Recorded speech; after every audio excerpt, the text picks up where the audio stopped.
All right, in the previous video, we talked about what was eigenvalue. Uh, Here we're going to go over uh, how to find these eigenvalues and their associated eigenspaces. All right. So now we'll first by starting to define what's called the characteristic polynomial.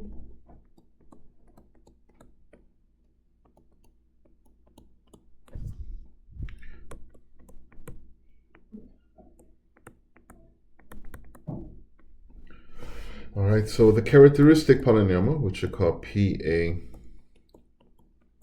of x, right, that's equal to the determinant of A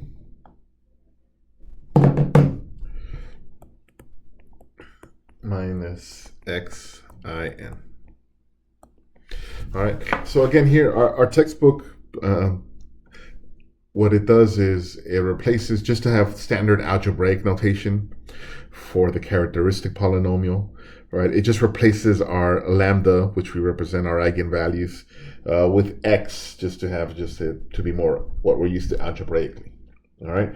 So as it turns out, this determinant, when I calculate it, I'll always get a polynomial of degree exactly n, right? And the leading coefficient will always be 1 or -1, right? Depending on the size of what the matrix is. And now the goal here is going to be to find the roots of this.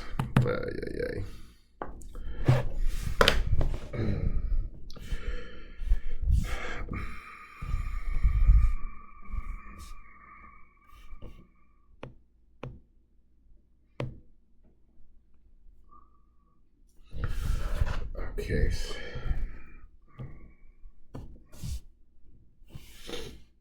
Excuse me here. Okay, so we have P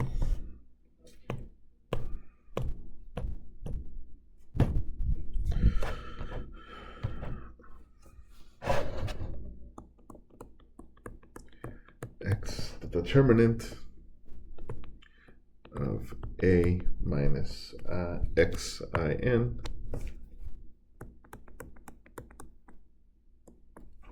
Right, so doing this determinant, we get a polynomial of degree n with a leading coefficient of 1 or -1, depending on what the size of n is, right? So the leading coefficient is this.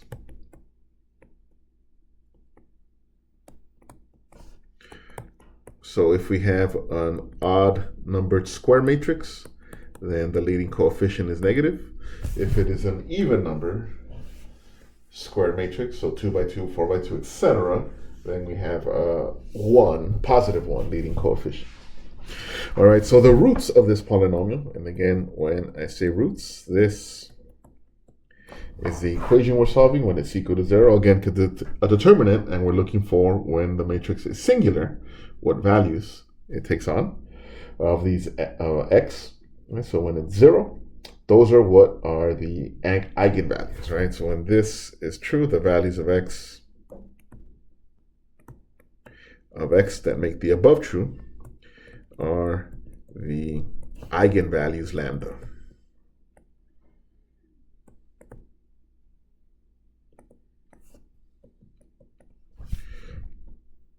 Okay, so what we'll do is we'll find that determinant xa minus xin. We'll find this determinant.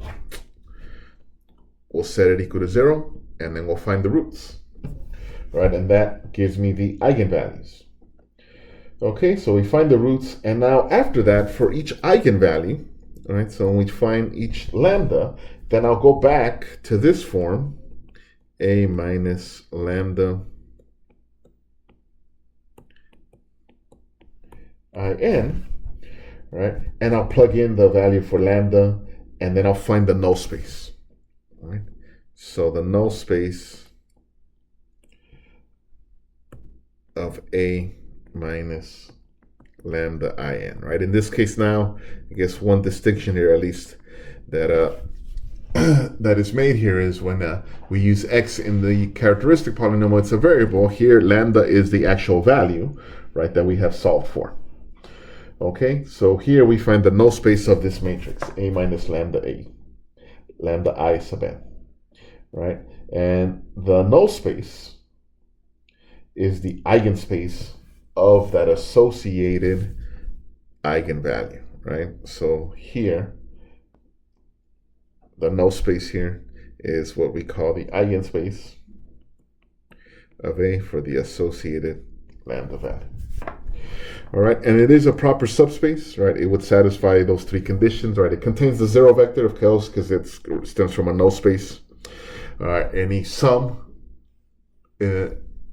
is closed under addition and closed under scalar multiplication, which we can easily show. All right. Okay. So associated with an eigenvalue is something called an algebraic multiplicity.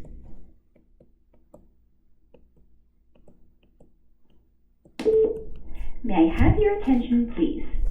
Join us in the community rooms at 3:30 for Beyond Driver's Ed.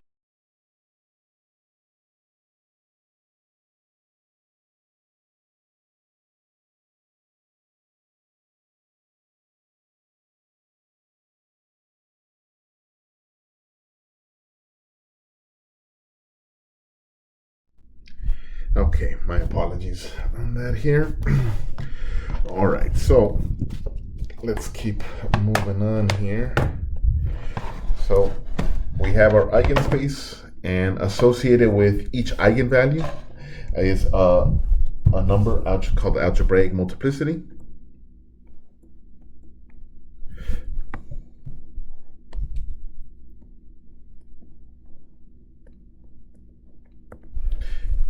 Right, which we call gamma A lambda. All right, and this is the multiplicity of the root. All right, so this here is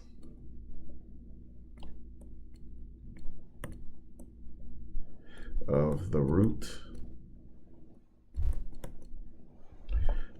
of the characteristic polynomial PA of x. All right, and then we also have something called the geometric multiplicity. Now this has more to do with the eigenspace.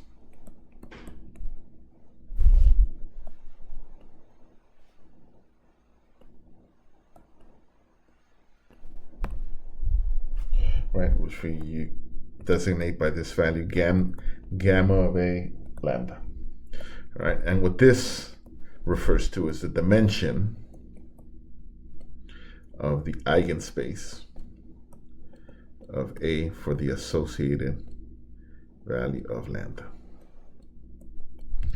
Okay, now there are bounds for these values here, right? So if it's a root, then I know the general multiplicity is at least 1, right? So that the lower bound here is going to be 1 for both of these, right? Because it's a root for the polynomial, then the algebraic multiplicity is at minimum 1, right? And the geometric multiplicity is also bounded below by 1, right? And above by the algebraic multiplicity. So it can't be larger than its algebraic multiplicity, right? Geometric multiplicity, it can be at most its algebraic multiplicity and greater than 1. Okay, so if the root is a multiplicity 1, then so it's the geometric multiplicity is also 1. All right, if the root is a multiplicity 2, then the geometric multiplicity will be at most 2, but it could be 1 as well. All right. Okay, so here, let's take a look at actually working through an example like this, right? So let's say that my goal here was find, for this example here,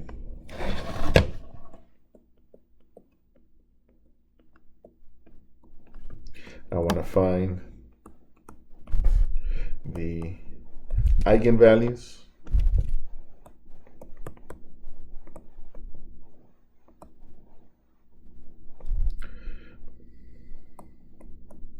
and basis for the eigenspace.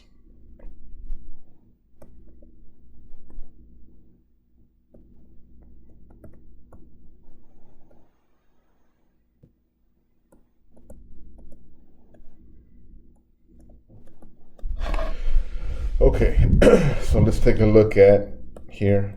Our matrix of interest is going to be this matrix 3 by 3, defined by 3, 0, 1, 2, 1, minus 1, negative 4, 4, 7. Okay, so I'm going to set up my characteristic polynomial, right, which I'll do by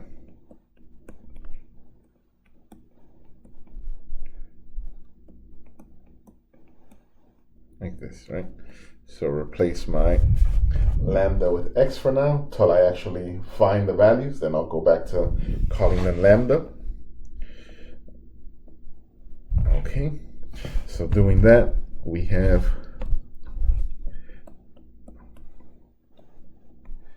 three minus x, 0, 1, 2, 1 minus x, minus 1, minus 4, 4, 7. Okay, and I'll take a determinant here. The best way here is expanding across that first row, right? Because I see a 0, right? At best way, I just mean the least amount of calculations you can do across any, as we've seen in a previous section, across any column, any row. But I always like to use zeros to my advantage here. So I'll expand across that first column here. So that means I'll get 3 minus x. It's in the cofactor expansion here. All right, and then that leaves me a 2 by 2 determinant, where that submatrix is 1 minus x, minus 1, 4, 7 minus, oops, up here, 7 minus x, right? All across the diagonal are x's of that identity matrix times the variable x. Okay, so here we have 7 minus x. Okay, and then that next term is 0, right? Nice, that one goes away. And then lastly 1 here, and that submatrix here is 2, 1 minus x,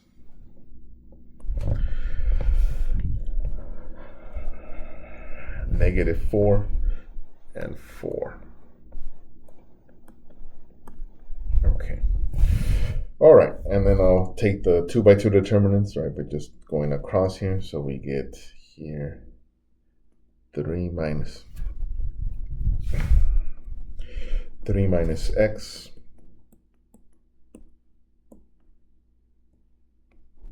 and then here we have 1 minus x,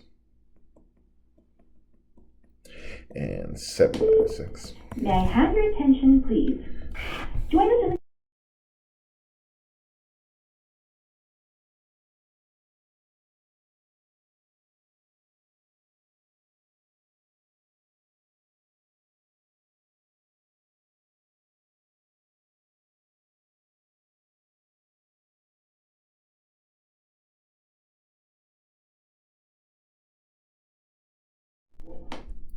Okay. All right, moving on here. All right, 7 minus x, and then plus 4. All right, and then the next one here we have 8. All right, and then here, watch our signs here. So that minus will make this a plus 4. Distribute that 4 into the 1 minus x, so plus 4 minus 4x. Okay, now just a rule of, or some advice here when working through this here, avoid multiplying everything out right away, right? I think here, just instinct or just feeling the need to having to multiply this and then multiplying the 3 minus x. Don't do that, right? You are going to need to multiply things out, but wait till the last minute to do that. what you want to think of, right, instead of expanding, think of how can I condense this, how can I factor, right? And that will help you with the overall simplification, right? So what I mean by that is, let's take a look here, right? If I add these, I get 12 minus 4x. All right. And then here, I notice here these have a factor of 4, so let me factor a 4 out, and I get 3 minus x. All right. And notice here I haven't worked on anything here, right? This I've left untouched. All right. And the reason for that is, well, this happens really nice. I can factor out a 3 minus x. So here this remains the same. All right, down here, 3 minus x here, and then times here. I am gonna, well, here, let me just keep going here.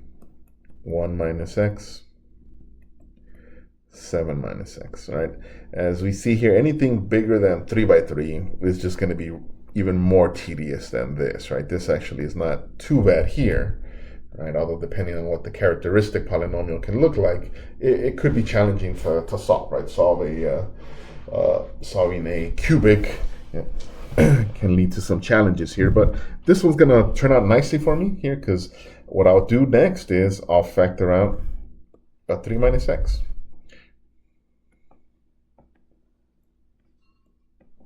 All right, that's common in both terms. All right, and now everything here gets left. We have a plus 4 out here. All right, and then in here now I'll start expanding this one here. This one I'm going to need to expand and regroup and try to factor again. All right, so here we'll have a positive x squared minus 8x plus 7 plus 4. And that other 4 is from this one up here, right? Okay. All right, and then group like terms. So here the constants are the like terms. So we get 3 minus x times x squared minus 8x plus 15.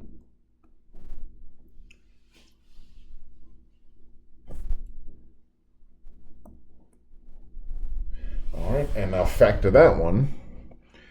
3 minus x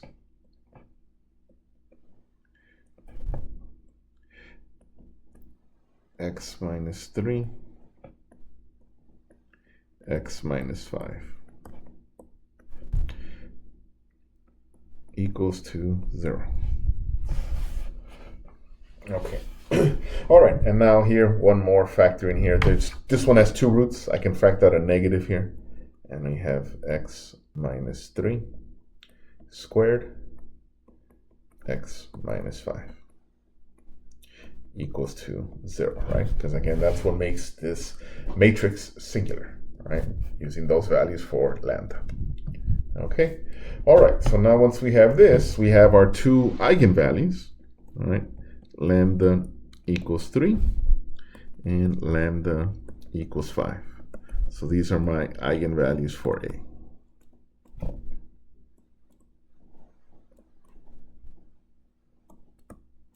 For my matrix A. All right, now a couple things here to recall here. Just in general, when we have polynomials, right? Polynomials of degree n have n roots when you account for multiplicity as well, right? So this has 2 distinct roots, but lambda equals 3 has a multiplicity of 2, right? And 2 and root 5, so that's 3.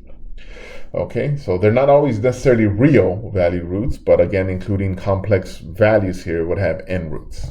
Okay, so here what we have 2 eigenvalues, and we know the algebraic multiplicity.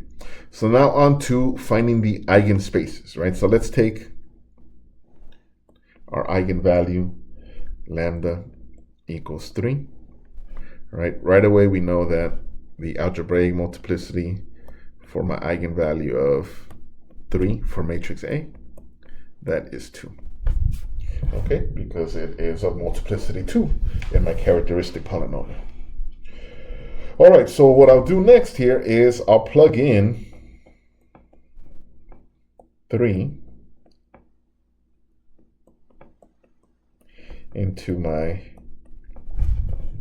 expression here, right? So I replace lambda with 3, and then that reduces my matrix. A is still the same matrix, right? So again, what I'm referring to here is I'm going back to my original matrix here, and I'm replacing x with my lambda, my eigenvalues, to find the null space, all right, in order to find a basis for the eigenspace. Okay, so when I plug in 3, this matrix reduces to 0, 0, 1, 2, negative 2,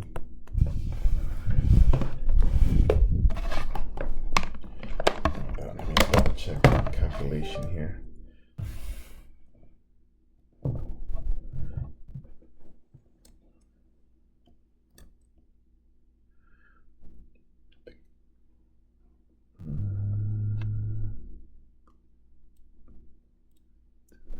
Yeah, okay.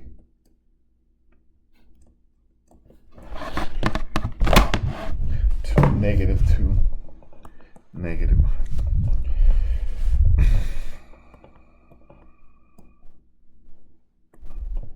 And negative 4, 4, 4, and I'll reduce row echelon form.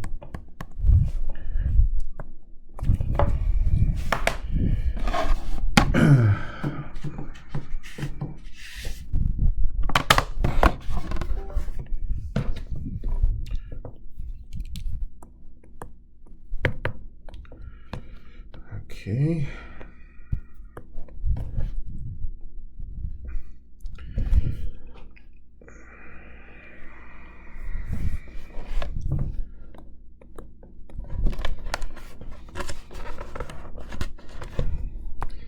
Okay, give me a second. I'm having some technical difficulties here.